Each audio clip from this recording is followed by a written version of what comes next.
As Mr. Steph said, it is time. Good morning, y'all. Let me get a look at who's here. These lights are blinding if you've never been up here. Hello, hello, hello. My name is Daisy, and I have the honor of serving on leadership with our young adults here at Church on the Rock. And let me tell y'all, our group is just the best. Young people so full of faith, questions, wonderments, and revelations across the board. And the vast majority of us call Church on the Rock home. But we do have people that come from other churches, and we have some that aren't churchgoers or believers at all. And I am so, so, so grateful to be a part of a space where we don't all have to agree to share the table. I love this body of believers, and I love being plugged in here. And every single day, I'm encouraged by our staff and just seeing the fruit of their submission and obedience to Jesus. I think we can all see it. And Pastor Josh talked a little bit about it this past Sunday of just everything that is being entrusted now. It's so beautiful to see. And, church in this space, this is my jam. But throughout college, I have had the opportunity to come alongside people that have all sorts of different backgrounds, spiritual, church-going, Catholic. Sorry, I'm like weirdly snotty this morning, so pretend like you don't hear that. Um,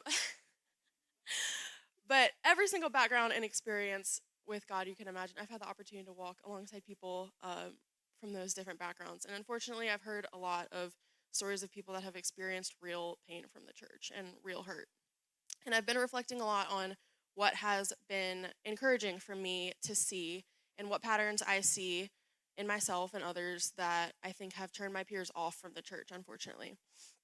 And God's been giving me these downloads recently that are so crazy. Sometimes I think like it's just not meant for anybody else, because every time I try to articulate these amazing things that I'm so excited about, it comes out absolutely mush. But I'm hoping that you'll be able to follow just a little bit this morning.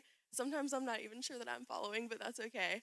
And I hope to encourage each of you guys this morning to truly dive into your intimacy and relationship with Jesus, that you may be a light to the generation behind you. Because trust me, you are influential to our generation.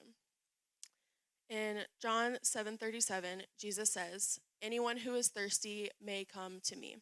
Anyone who believes in me may come and drink, for the scriptures declare rivers of living water will flow from the heart of anyone who believes in me." Now, I know that you are influential might sound scary and like a lot of pressure. And I don't know where you're at in life, but it's likely that each of us have people in our lives that look up to us in one way or another. And I'll be completely candid. In ministry, I constantly slip into the mindset of having a checklist, having results, and making it look good from the outside. It's almost like in my head, I have been afforded the greatest gift to steward, which is people.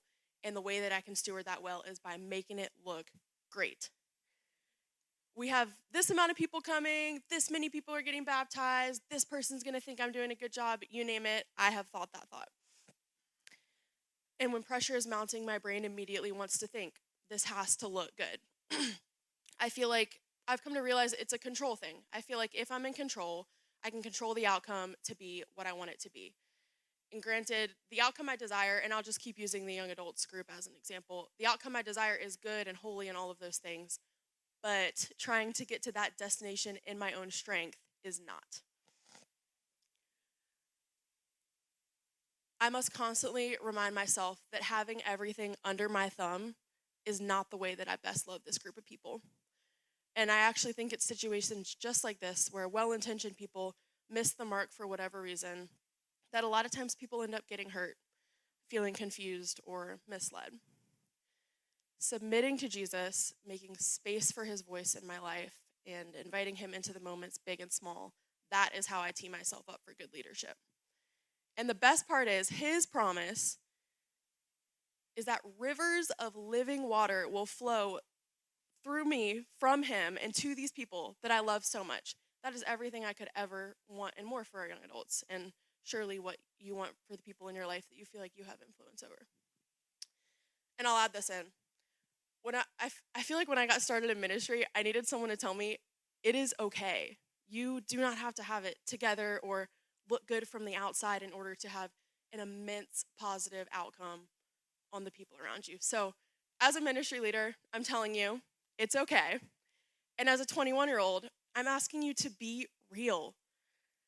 I know it might seem counterintuitive, but our generation doesn't want to see you in your Sunday best and on your highest notes. We want to see firsthand what it's like to wrestle with God and wrestle with hard questions and not have to have it all together. The invitation from Jesus is relationship with him, not control of the situation, not perfection in our labor, not results of our work. These things certainly flow from a vibrant relationship with him, but they should not be the focus. He should.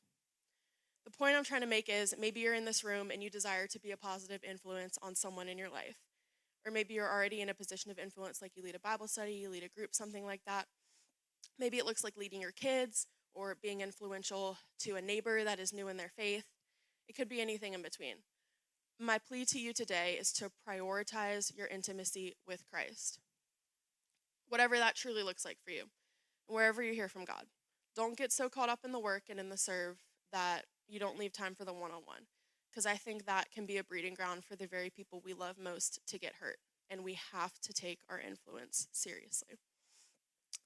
If I wanted bonus points, I would have read the book Sacred Pathways before I got up here, but I didn't, so no bonus points for me. However, I'm still on this topic with God, so find me after if you want to start a Sacred Pathways book club.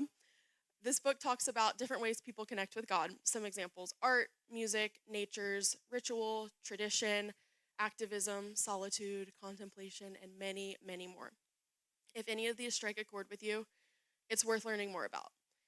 And I'll say, to hear Pastor Josh talk about this book from the pulpit definitely healed something within me. To hear something more than strict and rigid, and this is how we do it, and this is what it looks like every single time, like that really, really helped me. It's really good information. You have to best connect with God to best serve those around you. Wait, I said that wrong. Let me start over. You have to be a student of yourself to learn how to best connect with God, and you have to best connect with God to learn how to best serve those around you. So I encourage you this morning to be praying about what influence looks like in your life and who you have the opportunity to be influential to. And on that note, I could not get up here without plugging something very exciting happening in the young adults group. We are planning on piloting a mentorship program over the summer where you will have the opportunity to pour into young adults in our church. And if being a mentor is something that you're interested in, we will have a little sign-up sheet down here, and we'll be in touch about what interview and application looks like for that. So super exciting if you're feeling a little tug for that. So the lights are going to come down, y'all. The music is going to come up. That'll give us time to just pray privately. If you want someone to pray with and you see someone wearing this new and improved prayer lanyard, please tap them on the shoulder. They want to be interrupted. They want to pray with you. We have prayer cards down front. These are needs within our church family and our community. If you are wanting to pray with us, or if you have anything to add to the table, please feel free. And we will return at 7:50 for a time of prayer all together. And I will leave y'all with this from Matthew 22. Hearing that Jesus had silenced the Sadducees, the Pharisees got together. One of them, an expert in the law, tested him with this question: "Teacher, what is the greatest commandment in the law?" Jesus replied, "Love the Lord your God with all your heart and all your soul and all your mind. This is the first and greatest commandment. And the second is like it: love your neighbor as yourself. All the law and the prophets hang on these two commandments."